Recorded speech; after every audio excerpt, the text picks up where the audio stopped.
hi pisan him adorana CH Khotlang Memorial Hall opposite chara ma khamin second hand door tharlok anaya hi chun athum noi kom hi hong tharwong an ni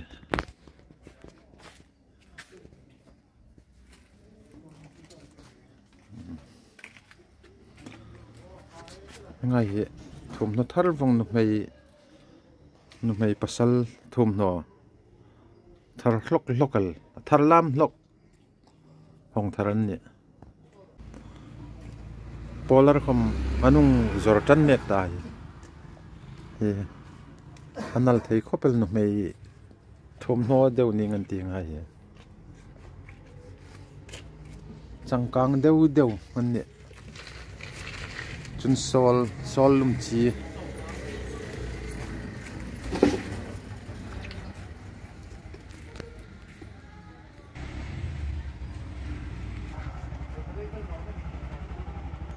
hi door hi pi zekabidi door ana pu haulung shopping point Muolhoi ATM bulaya umana alun khoppel thum thar ahung tlung thara bel thar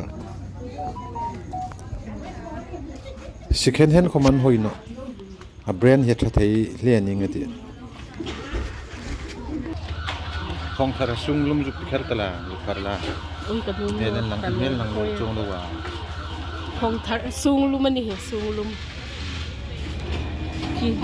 habis sunglum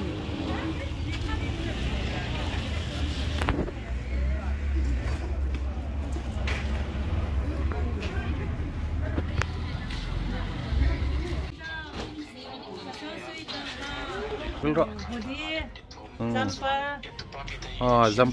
jumper hathar ko dingai bathar hanong thar bungani pi thang moi pu haulung shopping point na bel thar an honga jacket ana chun kot an na thi vai khi chun noi hin jumper oh hi pasal atha thei de oh brand thavong an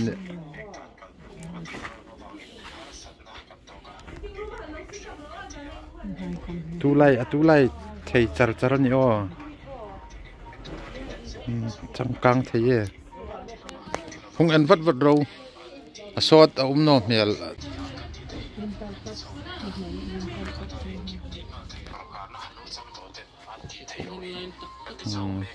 winter tops mo hengai hen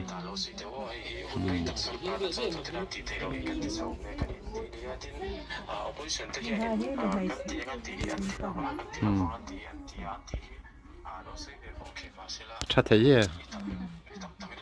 second hand khom hoi na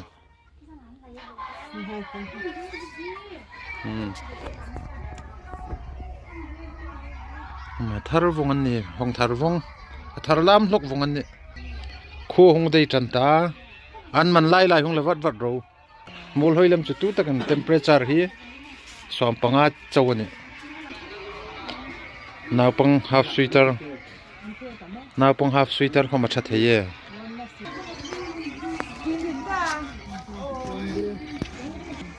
oh tu lai deu no mai pun bil ngai khom hi alum chi anna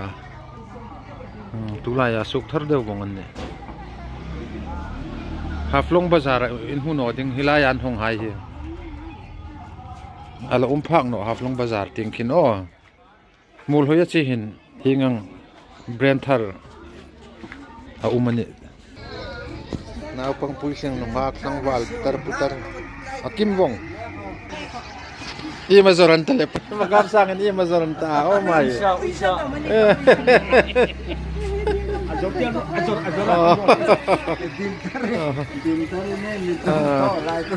kasuk suklang khen na san chu a hi Muolkhawpui mi poimo em khotlang len nam ta dinga mi som ngai ni lein a henum khom tam ta kai karinga pu kap sang pai khim ani oh mai Nam lệ khót lang à. Muolhoi ta dengan dot lang azam. Oh.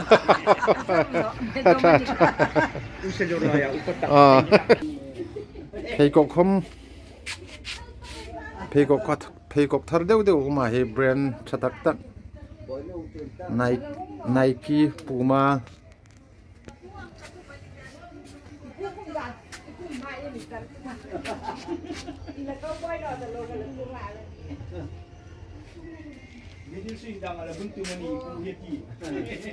Mọi thế gì?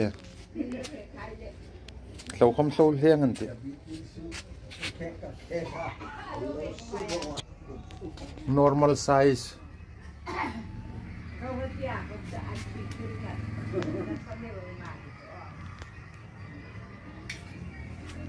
Pu hau lung shopping point. Muolhoi ATM opposite chara. Mu thei ani ti kha kalong suk lang sa ni ro sa. Muolhoi ko hi ai chang kang đều de ba. Ko ranai khom ai chang kang pe ya. Chun bazar khom Muolhoi ya. Second hand door lai khom wai ngai lovin. Mà ni mi nei thot pe ya. Thế ngai ko ni re thei hai hau sa pom nen la. Ai lok pu ya.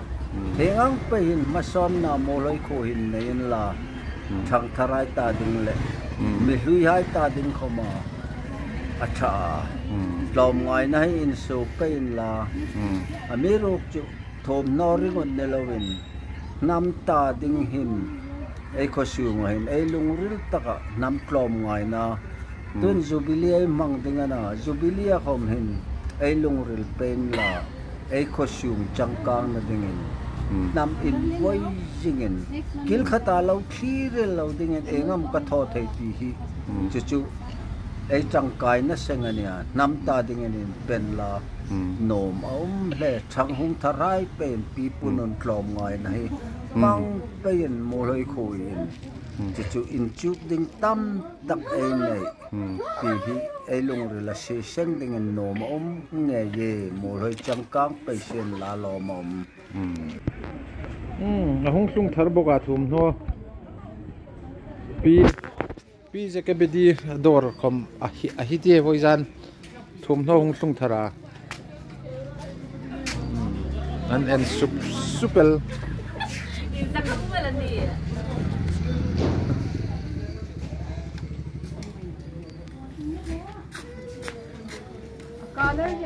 không sota không mà dục lang cái gì không khai căng sang mệt là hàng advertise thì here thar vong anh ni here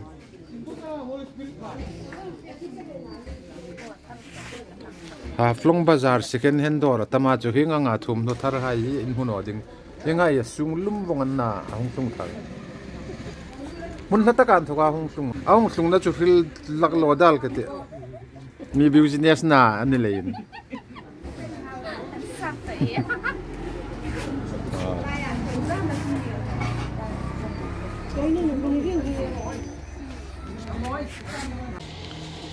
hilai hi Gilgal Point Muolhoi Gilgal Point na mel khit nai juk nei jing ani hi pilal din pui ador nei tu hi pilal din pui na tu la yan lun thak khopel kan hu deu talen momo sim lai vel hai kha video kong ko par thei tanwa ingengam item fast food ting pang deu na ama dor hin ni tu lai an lar khopel customer hai apek siang no ting pang ane juk thul pek ta ingengam ai mu thei hai kha momo fries steam umata pakora chicken pakora ni ngata chana pulao chingpui special nakar chang le paratha uma kar chang le me sa sakme ye ching song ha ka bo tu lai veng tang tinga fast food dor chun alun pol ani ti kha kong suk lang sa ni ro se athing hlima chun hun dang hingang di office ting hai kom kan order an beina sa ni tu lai chu chun am hun hi hilai hi abik takin jinam valley Holin Jin Han Center de nan ne ya hilai mun he cruiser le sumo service center na mun ani bok lein a chol ha dam na fast food phing tram dewa hang fa hang sin su khop na ding hai hom kha a mo chun arsa momo kham hi vexa uma chun chicken a boka hai kha yang suk lang ne ro se eng tiklai khom ni tin hilai mun hin Muolhoi se chi khotlang memorial hall opposite charahin samme ready sa higang hin juk me formal thei khulan thoka hunghai ta ding in juk suklang zokai ti hi hilai mun hin me ready sa bong sa ui sa vok sa isa ke ji rom oh asung sa hi afun hiang hena ready na bong ani eng tiklai khom hu thei ni tika electric no a avar tharak no khoma hi uisa Kiesa paisa nei no hai khom GPay kesin paisa no khoma hi GPay tho thei anni hi Muolkhawpui suburi tu pakhatan ne lein ngai sang anum tak zetalani an chunan sa sung hai hi an hik thei mml ni arong hai khom foreign na arong hai foreign eng tiklai khom hilai mun hin hi mu thei jing ani ti kha khong suk lang jok ni ro sa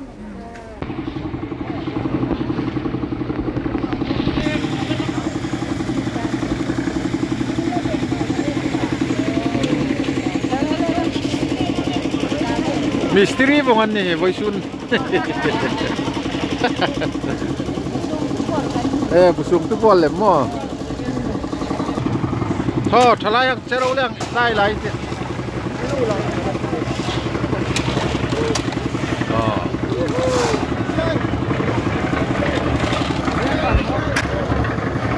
Vawisun tarik ni som hipali October sang ni som hipali. He lower Muolhoi independent parts of India go kanin he bikin abol lai mek ma kom phane yong sulang ta tu Vawisun dalai anang peisan tu fast floor ading ni somre chung salai anin thaka ko hande yingan in sinan ko mo pani tu hin zan tin da nga chan den ta chu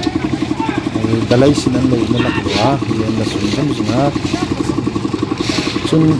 Vawisuna thudong na chun ni welcome sin hungin thok reng reng an puminan balbong ni no chu pom thei ni no ni Vawisuna sin tho hi dalai sinan lein thalai hai hin samhai khom Mosola bungal no chu ina in loi oil wantina an beina sa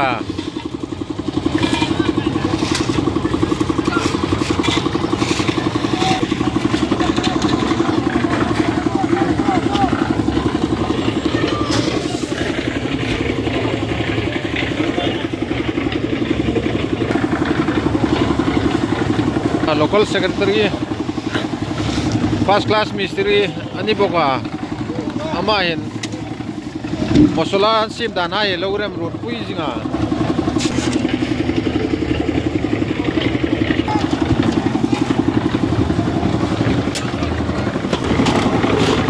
ei music promoter ani boka hi music arem jinga ni ma hin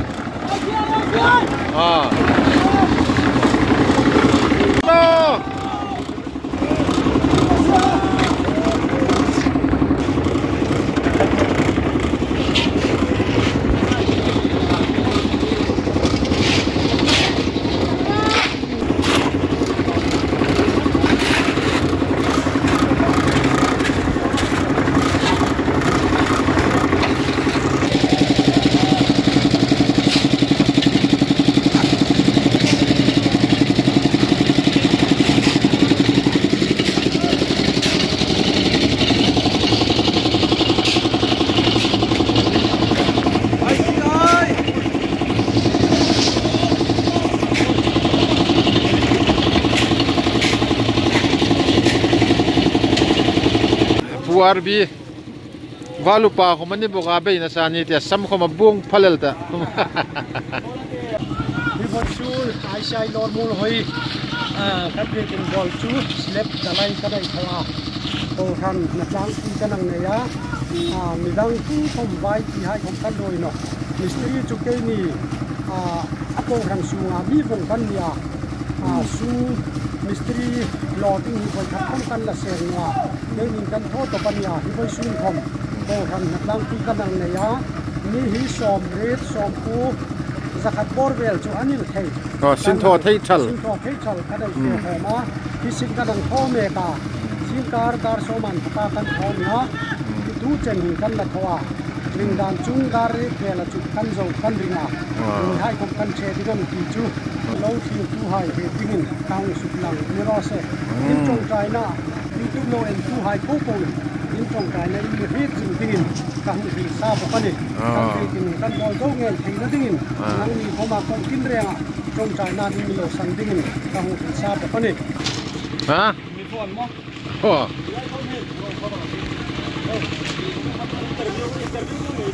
Belai Vawisun tu ni je. Thela gari gitri thaktu leader na Vawisan hi ingchana man oding ju Christian tha ti ingchana min oding na ti kha sai on je ar hat ko so sai on je ar so kan ko ma hat ko kan ro ma no ki ko kam dengan to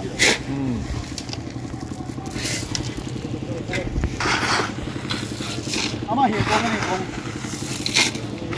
ko man ni sin ko man da sari po ben ka jo ha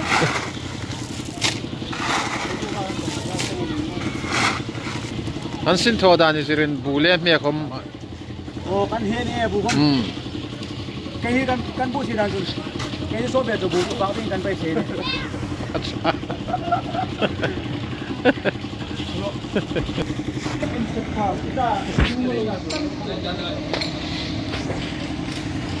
lai hi ei pastor pa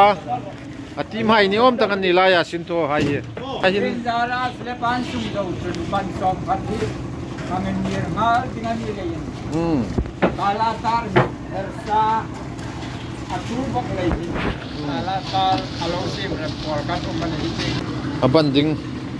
akhit na ding vel hai ani hi thir ting panga mystery na ei pastor komi alo khi mani mystery pool room le mi chu hita hiting bi kin a ball zo char le lai thong chi a agape ting an son thanok pe ya begin ball hi sin ro pui taka nei chu ni tulai taka ding chun chu he pool room agape in pan ni ei bol lai jing a bok Tapi zara dam chun hong thei ma la ni tading da kap tu ta ei ma kar thar vela hin hong phak thei ni sen ti mystery hai ngai dan chani de ban arong na tu ding hai kam mun changa mi kha hungan ta asung khatal building kha sinanin sem dan pu aran dewa in seman ni lei ko na bolai ko nan bola rong nal ding athan Tals building kha atan chong tuta ezuk ngai sa kha red zol agape prayer center a ebik in bol lai mek chanchin tlang pui report azuk pe kan ti khain lungsu eyung suk lang sa ni ro se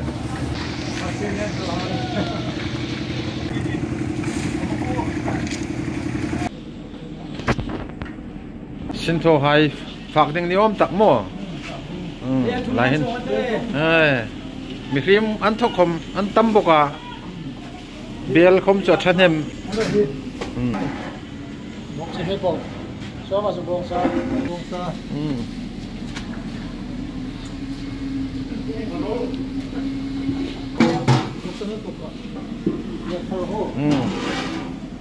pusang thei le ulal than sang marin nang song ana en dik leng ati charela Vawisun atlang sinin phongno hai chu leng lai chanan nit tobel ni ne kan bu Independent